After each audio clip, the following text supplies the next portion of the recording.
हैं। ताबिर साहब, अगर आप सुन पा रहे हैं, किस तरह से इमदादी सरगर्मियों को जारी रखा जा रहा है, चैलेंजेस क्या क्या हैं जहां पे आप मौजूद हैं इस वक्त? जी, सबसे बड़ा चैलेंज तो कम्युनिकेशन का ही है, क्योंकि मेरी आवाज भी आपको शायद जी देर से पहुंच रही है। तो मैं उम्मीद कर जो सुन पा रहे हैं। जी, सुन पा रहे हैं बिल्कुल। बताइएगा ताबिर साहब। जी। देखें, यहाँ पे बहुत ही अबतर सूरत हाल है। आपको पता है कि इन इलाकों में वैसे ही हमारा इंफ्रास्ट्रक्चर और गवर्नमेंट की जो बेसिक नेसेसिटीज होती हैं लोगों को, वो भी मैसर नहीं है। ना यहाँ पे इंटरनेट होता है, ना यहाँ हम्म। ट्रांसपोर्टेशन है। बहुत बड़ा रिमोट एरिया है। तो ये तो बहुत बात की बात है कि हम ऐसे कैलेमिटीज के लिए प्रिपेयर्ड हों पहले से।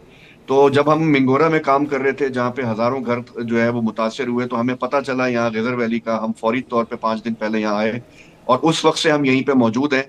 और हम हैरान हो रहे हैं कि जिधर हम जाते हैं वहां पे इतनी बड़ी तबाही है, और उसका अंदाजा किसी को शायद मुल्क में अभी उस तरह से नहीं है, क्योंकि यहाँ पे इंटरनेट नहीं है। मीडिया हम्म। उस तरह से पहुंच नहीं पाता। कुछ लोगों की चीजें सोशल मीडिया पर आती हैं, कभी वो बेचारे फोन चार्ज करके कोई वीडियोस जारी कर देते हैं। तो हमने खुद जो चीज देखी है वो ये है कि यहाँ पे हजारों एकड़ फसलें तबाह हो चुकी हैं। ओहो। यहाँ पे फलों के बागात तबाह हो चुके हैं। यहाँ पे हर किस्म के वाटर इरिगेशन चैनल्स जो बनाए हुए थे लोगों ने पाइप्स डाल के, वो खत्म हो चुके हैं। यहाँ पे टूरिज्म की जो इंडस्ट्री थी वो खत्म हो चुकी है। तो मकानों के ऊपर 40-40 फीट मलबा आ चुका है। ऐसा लगता है यहाँ कभी कोई गांव था ही नहीं। यानी हम हैरान होते हैं वहां पे खड़े होके, जब लोग हमें बताते हैं कि इससे 25 फीट नीचे इस मलबे के हमारा घर हुआ करता ताबिश था। कयूम साहब, जिस तरह तो से आप कह इतनी भी रहे बड़ी हैं यहाँ पे। कि बहुत बड़ी तादाद है उन लोगों की जो कि बेघर हो चुके हैं और बस्तियों की बस्तियां इस वक्त जो है वो सफ़े हस्ती से मिट चुकी हैं। लगता नहीं है कि यहाँ पर कोई आबादी कभी आबाद भी थी। कितने ख़ानदान अब तक आपने रेस्क्यू किए हैं, उनको इमदादी सामान पहुँचाया है, और अभी मज़ीद तखमीना अगर लगाया जाए तो कितनी इमदाद की मज़ीद ज़रूरत है? और क्या कोई आपके साथ मज़ीद इदारे, कोई NGOs, कोई इस हवाले से जो चैनल्स चल रहे होते हैं इमदादी तकसीम, इमदादी सामान पहुंचाने के लिए, तो उसकी तरसील जी यकीनी बनाने देखें, के लिए, यहाँ वो भी पे आपके साथ अंगेज हैं? रिलेटिवली रिलेटिवली यहाँ पे बहुत थोड़े कोई इदारे हैं जो हमें नजर आए यहाँ काम करते हुए। अपनी मदद आपके तहत लोग ज्यादा कर रहे हैं। कम्युनिटी का यहाँ पे यानी सेंस बहुत ज्यादा है लोगों में, और बहुत मिलजुल के एक दूसरे को सपोर्ट कर रहे हैं। लेकिन जाहिर बात है वो बेचारे सारे ही अफेक्टेड हैं। तो एनजीओ यहाँ पे बहुत ज्यादा नहीं थी। हुकूमत भी सड़कें खोलने में और बिजली बहाल करने में ही मसरूफ हमें नजर आई है। इससे ज्यादा कुछ भी नहीं हुआ, और वो बहाल कितनी हुई है ये भी आपके सामने। हम जो कर रहे हैं मैं आपको बताता हूँ कि हमने तकरीबन 1 लाख फीट पाइप यहाँ पहुंचाया है, ताकि हम उसमें से लोगों को दें, और उनको वाटर टैंक्स दे रहे हैं फाइबर के, ताकि फौरी तौर पे वो पीने का पानी और इस्तेमाल का पानी जो है उसको बहाल कर सकें। इसी तरह यहाँ पे हमने 500 से ज्यादा फैमिलीज को, तकरीबन 1000 राशन हमारा पहुंच रहा है फैमिलीज को, 500 हम डिस्ट्रीब्यूट कर चुके हैं। अद्वियात हैं। हमने कल एक बोट सर्विस शुरू की है। ये एक आर्टिफिशियल लेक है दाइन विलेज के अंदर, जो कि चटोरखंड के अंदर।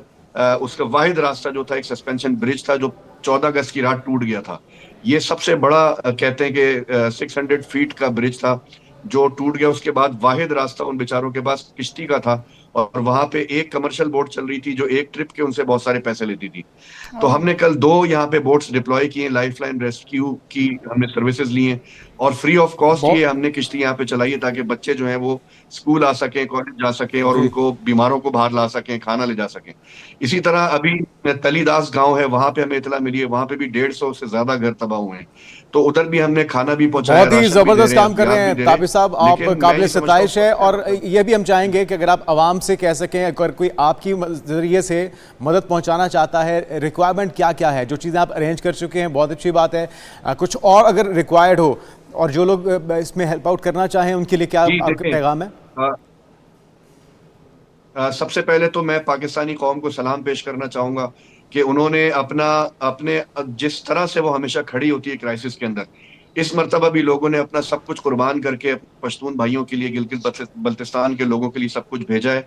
तो इस वक्त जो जरूरत है यहाँ पे शेल्टर्स की है, रिहेबिलिटेशन के लिए वाटर टैंक्स की है, पाइप्स की है, और उनके जो घरों के सामान होते हैं, बर्तन होते हैं, बिस्तर होते हैं, इन चीजों की। सर्दियां आ रही हैं आगे, जिस तरह आपसे पहले मुझसे पहले वो बता रहे थे, वहाँ के फ्लड इफेक्टेड शायद मैं सुन नहीं पाया ज्यादा।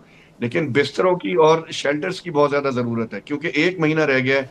और अब आप देख लें कि पंजाब में भी सैलाब आ चुका है। जी तो बिल्कुल। यहाँ के बहुत सारे हमारे वॉलंटियर्स पंजाब के यहाँ पे काम कर रहे थे, जिनके अपने घर डूब गए हैं। तो ओहो। इस वक्त एक पूरी कौम को खड़े होने की जरूरत है, और ये रिहेबिलिटेशन की भी, रेस्क्यू की भी, रिलीफ की भी।